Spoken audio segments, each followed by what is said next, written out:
Hello दोस्तों, आज हम करेंगे रीजनिंग के महत्वपूर्ण प्रश्न को हल। दोस्तों, इन प्रश्नों के अभ्यास के माध्यम से आप अपनी किसी भी परीक्षा की तैयारी को बेहतर कर सकते हो। आइए दोस्तों, शुरू करते हैं आज का पहला प्रश्न।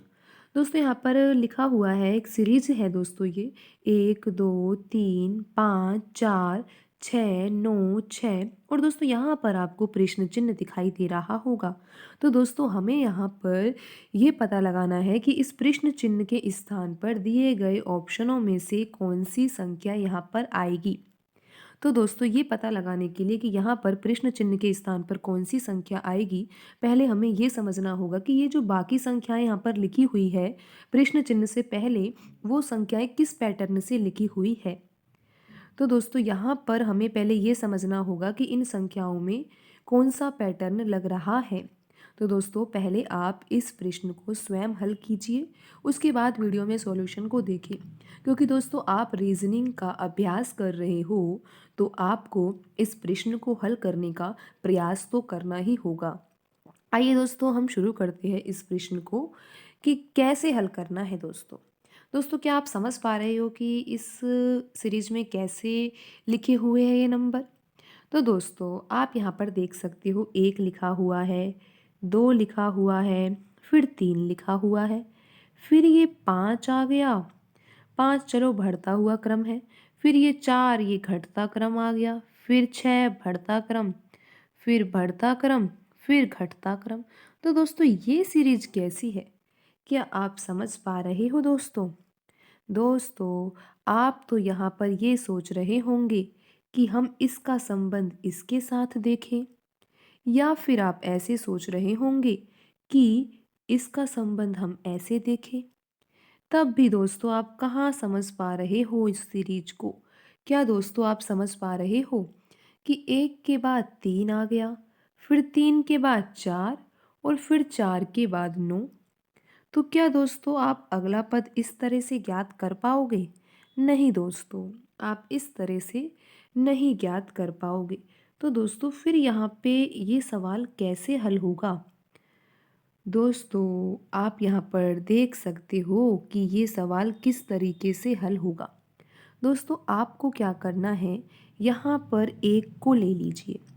अब इन दोनों संख्याओं को आप छोड़ दीजिए, फिर देखिए आप यहाँ पे 5 को। कुछ समझ आया दोस्तों आपको।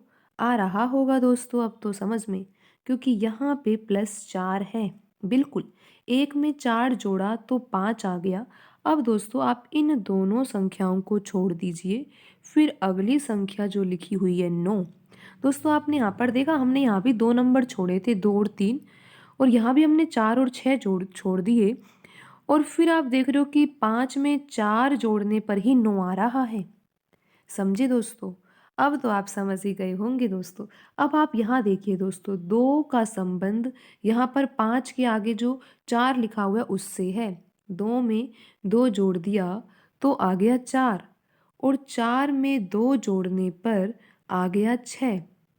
समझे दोस्तों किस तरह से यहाँ पर दो दो संख्याएं छोड़कर आगे की सीरीज लिखी हुई है। दोस्तों यहाँ पर 1 से 5 और फिर 5 से 9, दो संख्याएं बीच में छोड़ दी गई। समझ आ गया होगा दोस्तों आपको। अब दोस्तों आगे लिखा हुआ है यहाँ पे 2, तो 2 के बाद भी आप 2 पद छोड़ दीजिए। यहाँ पे 3 और 5, अब समझ आ रहा होगा। 4 के बाद यहाँ पर 6, 2 पद छोड़ने के बाद। तो दोस्तों यहाँ पर भी 2 पद छोड़ने के बाद आंसर 8 होता, लेकिन दोस्तों हमें तो ये वाला पद चाहिए ही नहीं। दोस्तों अब आगे देखते हैं हम। यहाँ पर 3 लिखा हुआ है दोस्तों, तो 2 पद छोड़ने के बाद यहाँ पर 6 आ रहा है। और दोस्तों 6 के बाद अगर आप 2 पद छोड़ दोगे तो आप यहाँ पर उत्तर लिख सकते हो 9। किस तरीके से दोस्तों, 3 में 3 जोड़ दिया तो 6 आ गया, और 6 में 3 जोड़ दिया तो 9 आ गया। तो समझे दोस्तों कि यहाँ पर जो हमारा आंसर आएगा वो 9 आएगा। दोस्तों यहाँ पर जो सीरीज थी ना, उसमें 2 पद छोड़ने थे हमें। 1 के बाद 5 आया +4 करके, 5 के बाद 9 आया +4 करके, ऐसे ही 2 के बाद 4 आया, 4 के बाद यहाँ पे 6 आया, और फिर 3 के बाद 6 और 6 के बाद ये 9। तो दोस्तों आपका जो आंसर होगा वो नो होगा और ऑप्शन सी में नो ही लिखा हुआ है। तो दोस्तों आज की वीडियो में इतना ही। मिलते हैं अगली वीडियो में। धन्यवाद दोस्तों।